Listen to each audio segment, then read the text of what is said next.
Doha Qatar.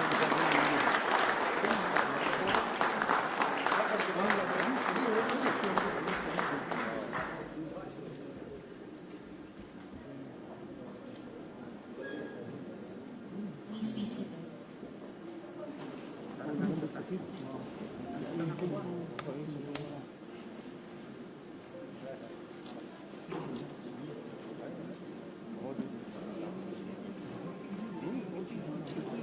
Good afternoon and welcome to the Philippines-Qatar Business Forum. To give our welcoming remarks, may I please call on His Excellency Mohammed bin Ahmed bin Tawar Al Kuwari, Vice Chairman of the Qatar Chamber of Commerce and Industries. Please give him a round of applause.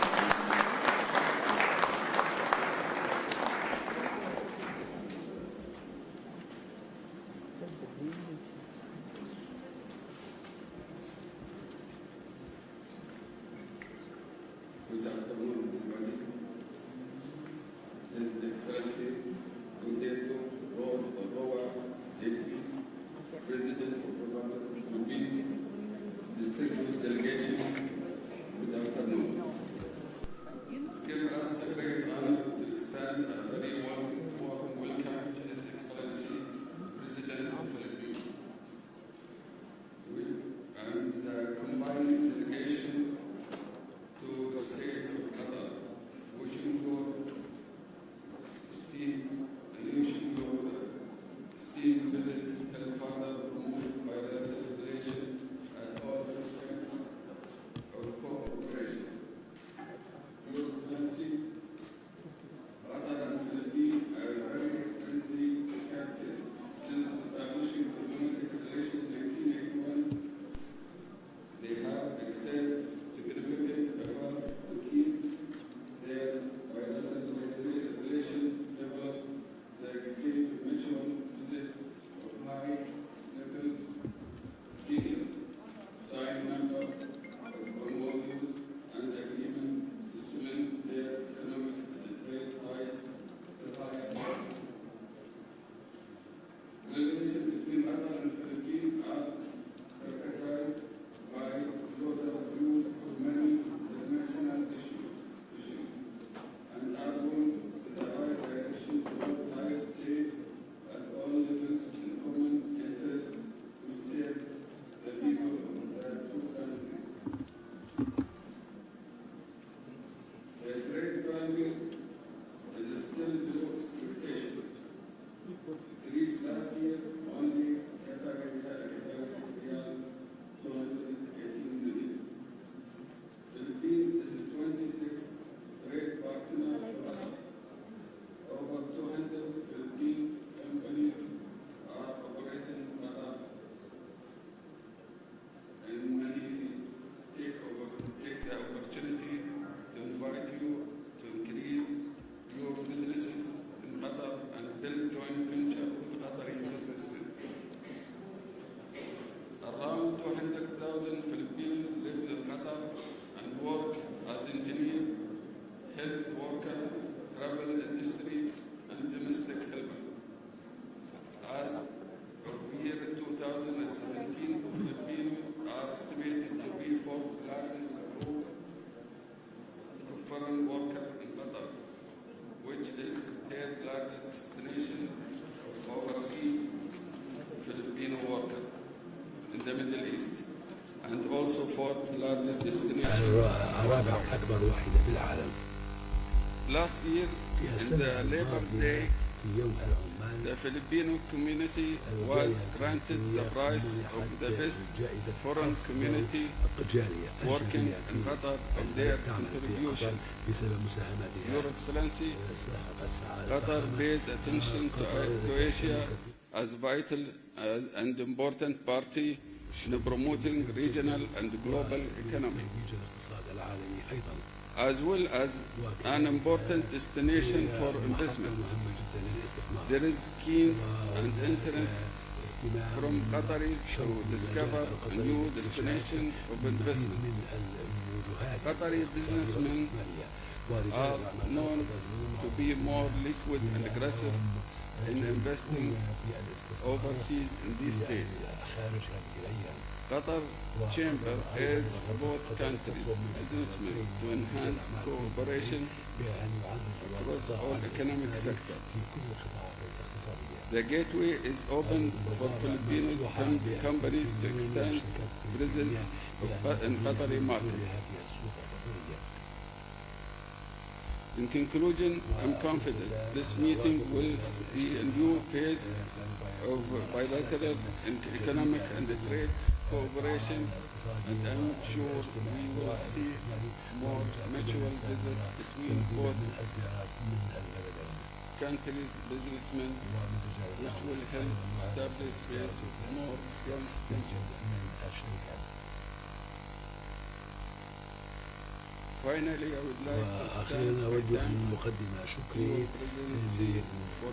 لفخامتكم ولمجيئكم وللقاء المسؤول العمل القادم، وأنا متأكد أن هذا الاجتماع سوف يدعم التعاون الاقتصادي وسيزيد من العمل المشترك بيننا والترابط بين البلدين. ويسعدني great honor to Your Excellency with us today. This will enhance, develop business in our both countries. Thank you once again.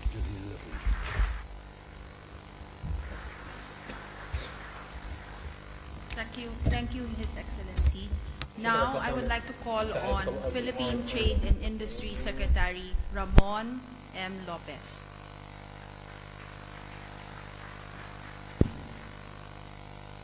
Your Excellencies, distinguished guests, ladies and gentlemen, an honor to introduce the defender of the Filipino masses, the ordinary Filipinos, the President of the Republic of the Philippines, President Rodrigo Roa Duterte.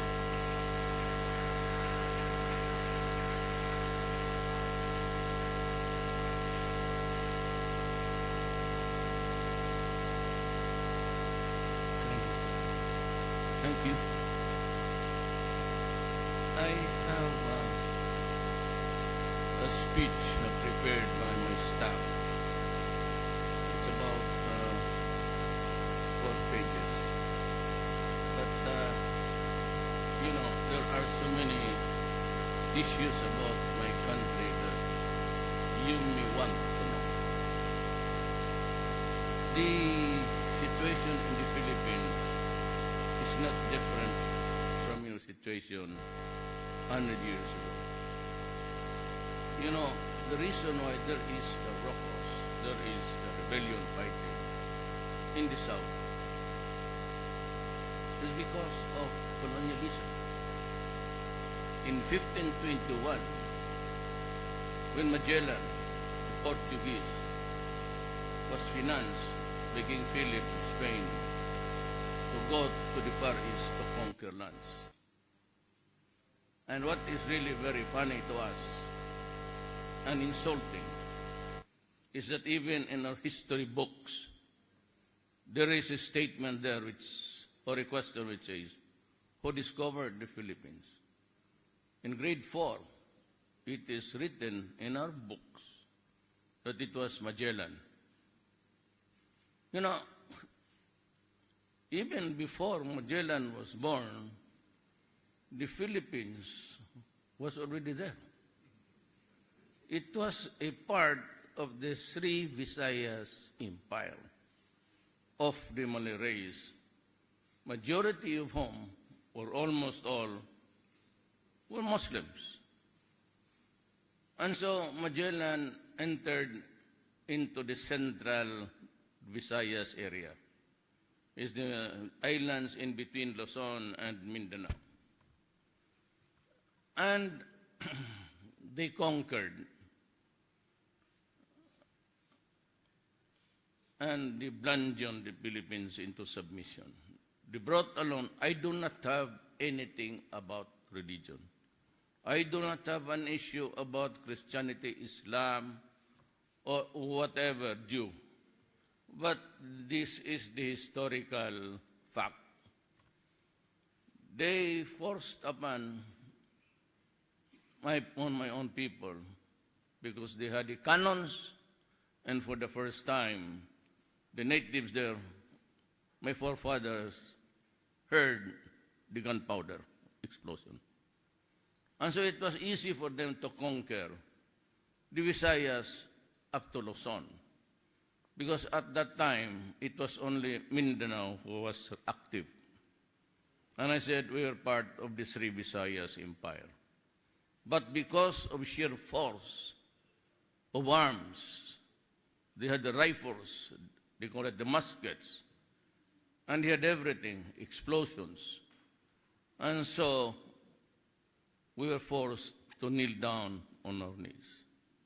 Majority were converted into Christianity. I do not have to repeat to you every colonial who was gone to places, as for example, like the Middle East before. And that is why, until now, Philippines could have been a perfect country. Were it not for the fact that there is a great divide before, and that is religion. But do not believe in the stories that the Muslim Filipinos, the Moro of Mindanao, are our enemies. Because my grandmother was a Moro, a Muslim. So, do not believe. There are really an active rebellion. And that is correct.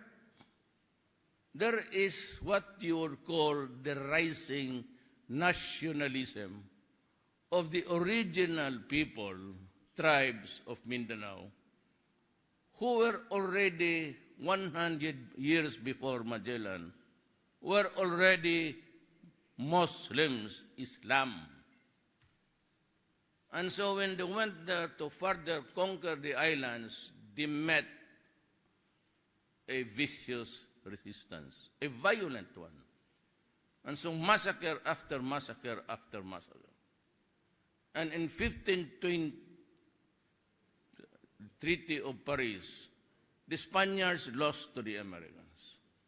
And they ceded part of their territories, Spain.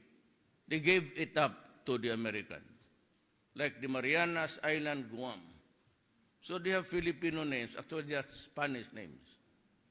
And we were forced in a decree of 1887, there was a decree that we had to adopt Spanish names and surnames. That is the history. But administration after administration tried to talk about peace. And it always ended in a failure. Now is my time. So I had to talk to the communists because we are friends. Maybe I share their paradigm for poverty and the helpless people. But the situation now is really the result of imperialism. The great divide of Mindanao and the rest of the country, it's because of imperialism. We did not like it. My grandfather fought against them. The grandfather of my grandfather was maybe executed. But that is how the world history was written. The Americans, the British, Italians, they came here in the Middle East and they built their industrialized nation well ahead of us, well ahead of you in development. What was their capital? It was the Arab money. In the Orient, in the Far East, where did they get their wood, mining, and all of the natural resources? They got it from us. They built their empires at the expense of the blood and resources of the poor people they conquered. Indonesia went to the Dutch Malaysia went to the British. The Philippines went to the Americans. And we had to fight long wars. And it was given to us only after 50 bloody years of fighting. And the massacres that they... And that is why there is always the hurt. It cannot be erased just because of the passage of the years. And they would say, Mayor, that was 2 centuries. Really? You just make the excuse in one simple statement? Why do you have to go to the Orient? And why did you conquer Africa and the Middle East? For what? You became rich, way ahead, and continued to rule as if you were really the owners. And that is the reason why I had to explain to you. Because you must know the dimension of the trouble there. But we are talking. Normie Suarez is my friend. And maybe because of the little blood in me, of my grandmother, the MI, the MN are talking to me now, and even the communists. We do not have any trouble with the rebellions now. But what we have inherited, all of us in this world, is the violent ideology of the ISIS. They are here, they are in Mindanao, and they anointed a leader of the Abu Sayyaf. And these are the group down south that would continue to behead everybody which you see on TV. So, why? Because of they would be in despair. What do we do? This is our land. The Christians are here, and they own the big ones. Why? Because at that time, no self-respecting Muslim would work for them in Mindanao. They refused to be the wage earners of the Americans. And the Americans had to call upon peoples from the Visayas and Luzon, go to Mindanao because it is the land of promise. Through they gave us land, in their surveys, in their land, dividing it into so many, they forgot to reserve that there is the original owners, and those are the tribes of Maranao, like Secretary Kahir Alonto, Secretary Mamujong, and a fraternity brother of mine in school, Secretary Mamao. There are a lot of Muslims in my cabinet. We were trying to work out something. And I hope that the law would be most gracious for us, the merciful would grant us peace, and we hope to succeed in our peace talks. We are ready to reconfigure the land. We are ready to concede what was lost of them. And the only thing that I ask from the Moro people is that remember that we did not know that we were all victims of imperialism. Spain stayed with us for 400 years. The Americans stayed with us for 50 years. We were the colonized people. And that is why there is a bit of... But the Philippines today is fundamentally peaceful. The MILF under Murad and the MNLF under Normie Suarez they are talking to us. We're trying to figure the infrastructure of how we should proceed and by what manner should be the historical injustice corrected. That is the most important thing. But in other places, Philippines is an agricultural country. We know that we can offer you so many things from the bounties of the earth. We have mining, we have everything, ore, uranium, and in the South China Sea, which is being contested by so many countries.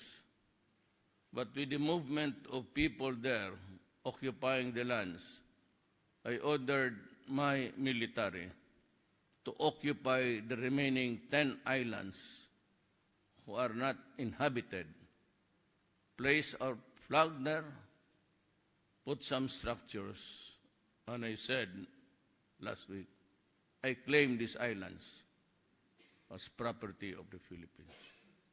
It's because everybody is grabbing every land there in the South China Sea.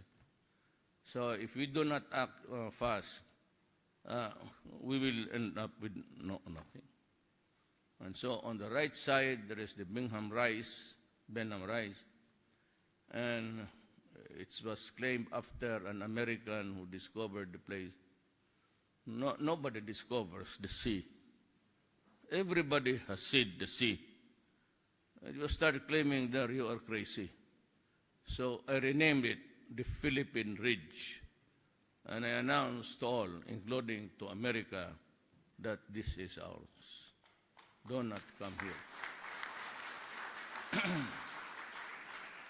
So now, if you go into business, the place, the Philippines, is big enough to accommodate any kind of vegetation. Of course, we have lost the woods, the trees. The early lumber companies there were not Filipinos. And if you go to America, and they would knock on the walls, and they would even say, proudly, this is Philippine mahogany. But of course, you are just there. You listen, but your heart bleeds. Because that is our wood. That was what God gave us. And so with these marauding colonizers, and they think they're still the big boss of world. They even try to impose upon us, on our small as I am, they continue to interfere, prompting me to say, Mr. President, you can go to hell. Stop it. I will do what I have to do for my country. Do not interfere. And they threatened me with International Criminal Court. I said, fine. If that is my destiny to die for my country, I will gladly place the rope on my neck, and I would say I did it for my country. But I will not, so that I have opened the Philippines, not only to the familiar businessmen, and even the mining and all. It's open for everybody. And there is no corruption. Because the one thing that really pulled my country down all these years was corruption. So I give you the authority to, if somebody from the internal revenues, customs would ask you even 10 pesos, shoot him. And I will not allow corruption, and we are doing it. Then the country is suffering from the onslaught of drugs. And one of the I made just 5 promises during the campaign, because we were just given a public forums, one minute and a half. So what can I say about my country? So I will stop corruption. I will suppress drugs. I will do away with criminality. And because I am not a bright economist, my grade in economics when I was in third year was only 75.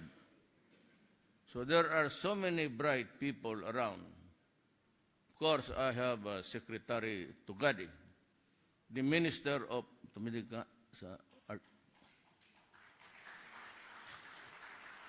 He was my classmate in the law school. He was our valedictorian. He is already a billionaire, bright. So I got him. And all of the others, they're all rich. I'm the only one who doesn't have any money because I am not bright. I don't have the economic mind. 74, 75, that is the passing grade. Slowly, but I reached there. And my cabinet are all bright people, valedictorians, and me, just a struggling student. But the surprise of it all is that these bright guys, these billionaires, work for me. So, no, I did not have the money. I did not have the party. It's a very small one. But it's a party in Mindanao Island only. But in all of the areas in Mindanao, in the Moro-dominated, the Muslim-dominated, I got a landslide. Even outside, here I got almost 76% of the total workers overseas in a voting called absentia voting. I got the, and I just promised that there will be no corruption. If you go to the Philippines, I do not allow the customs to open your bags. Anyway, when the baggages are deplaned, they usually pass through the underground warehouse where there are cameras. And if there are contrabands or prohibited items there, they will see it. So it reaches the conveyors. There's no need to open the bag. And the usual victims before were the OFW. As I was mayor, we were just wave. And we salute. Sige. But the OFWs, the poor OFWs are really skinned alive there by opening the bus and getting something. Because that has to end. That has to end. No touch, just look. Do not worry about bombs because if it will explode, that's the end of you, and that is the end of your worries too in life. You go with it. So, but they are very well inspected down. The underground cargo handling of the airlines. So these are the things that I would have wanted to read but I also, in my corruption, I have fired even a cabinet member in front of the cabinet members in a meeting because he was lying. And I told him, you are lying. You are fired. Get out of this room. So I have fired also friends who worked for me since 1988 when I became mayor. I was first mayor in 1988 and stayed there for 23 years as mayor. And as a congressman, I never lost an election until I became president. And that is why I have this rare opportunity given to me by God to talk to you. What I can say is that there will be we will honor contracts. we will honor our obligations. That is in the Constitution itself, that there shall be no impairment of the obligation of contracts. So insofar as trade is concerned, I can assure you, what we sign and agree with you will be done. Even if we lose in the transaction, we will honor what we have promised. Philippines has always been known to not to honor contracts. No. This time, it's because many people would like to get hold of the contract, and if the commission is not big enough for distribution, they would suspend the contract and everything. Nothing of the sort. I can live with my salary. It's a little bit small, but you know, there are officials in government receiving 2,800,000. I should be firing them before the end of the month. All of them. Because why? I am envy. Because mine is only 130,000. I do not sign any allowances. I live by my salary. And I have 2 families. That's the problem. So one half. And, my eldest daughter, first wife, is she's a lawyer. She's now the mayor. This is her second time to be mayor.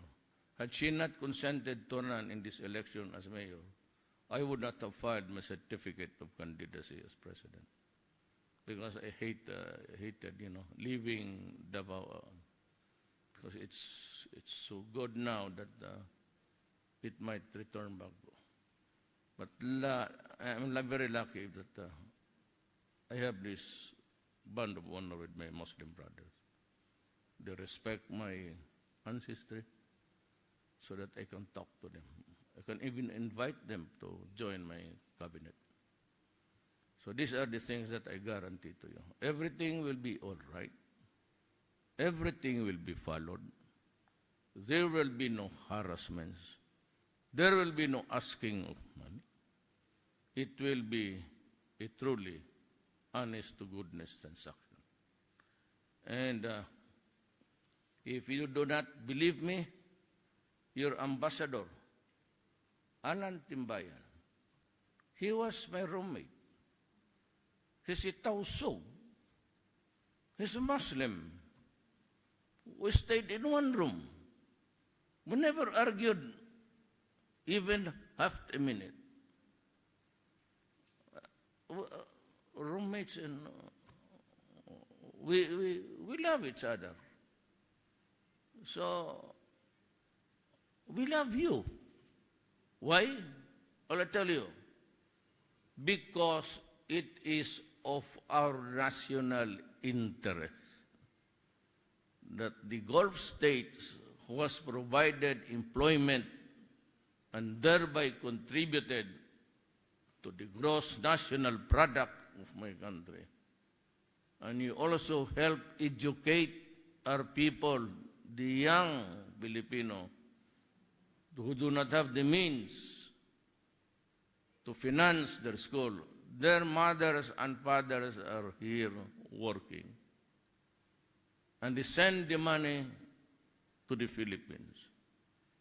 Partly, the kind people of Qatar are also financing the education of our young. And that is why it is of our national interest to see to it that you are stable, that there is no trouble bugging you, and we will stand by you. That's what I committed in the kingdom of Saudi Arabia and Bahrain. It's because of the lives of so many people.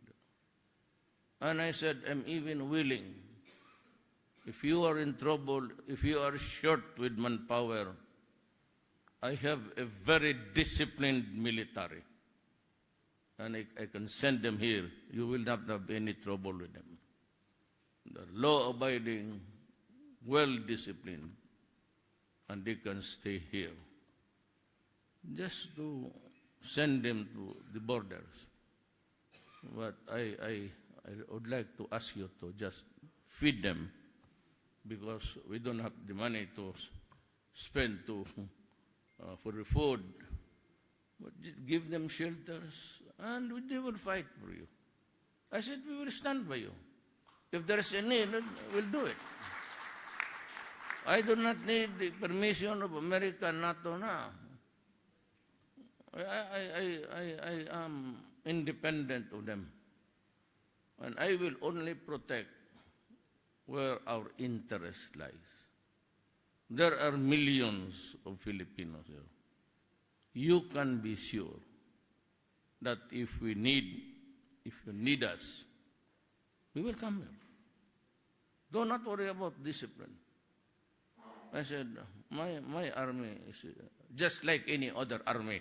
You know, they're very disciplined, and they can fight our national interest here, and to protect and defend you. Thank you very much.